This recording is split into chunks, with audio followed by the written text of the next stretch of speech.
یا ملتان میں پہلے ایک تھا، ہم نے 9 کر دیا.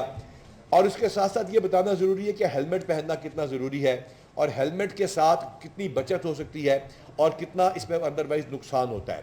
اس کی ٹیکنیکل اسپیکٹ جو ہے وہ تھوڑے سے فرحان بیگ صاحب ایکسپلین کریں گے، ہمارا صاحبہ، اور پھر ہم ریکویسٹ کریں گے ہماری محترمہ نورید قریشی صاحب کو، اور کہ وہ اس میں ہمیں گائیڈ بھی کریں گی، ہمیں بتائیں گی. تو پہلے فرحان بیگ صاحب اپنے فگرز کے ساتھ تھوڑی دیر کے لیے آپ کو بتائیں گے، پھر ہمارا. جی تھینک یو سر. یہ ہماری جو کیمپین ہے یہ ہم 2023 سے ایکچولی اسٹارٹ کی ہے. اب یہ آل پاکستان لیول پہ جیسے آئی جی صاحب نے بتایا. سو میں آپ سے کچھ صرف سیدھا فگرز شیئر کرنا چاہوں گا کہ ہماری لائسنسنگ کے اندر 2023 اور 2024 کے کمپیریزن میں ہم نے 213% لائسنسز جو ہیں وہ ایکسٹرا بنائے ہیں. اور اس میں جو جیسے آئی صاحب نے فرمایا کہ اب بہت ساری فیسلٹیز جو ہیں وہ آن لائن ہیں.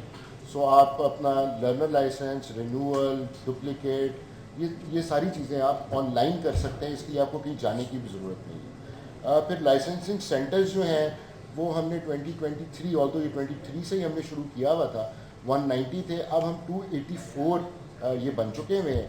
اور آپ اگر کوئی لبرٹی میں، گارڈن ٹاؤن میں جو ہمارے سینٹرز بنے جا کے دیکھیں، میرا نہیں خیال کہ اس سے بہتر کوئی سینٹرز ہو سکتے ہیں. جو اسپیشل کیمپینز ہیں اس میں ہیلمٹ انفورسمنٹ پہ ہم 152% اوپر گئے ہیں، جبکہ 23 میں بھی ہم بہت اوپر تھے.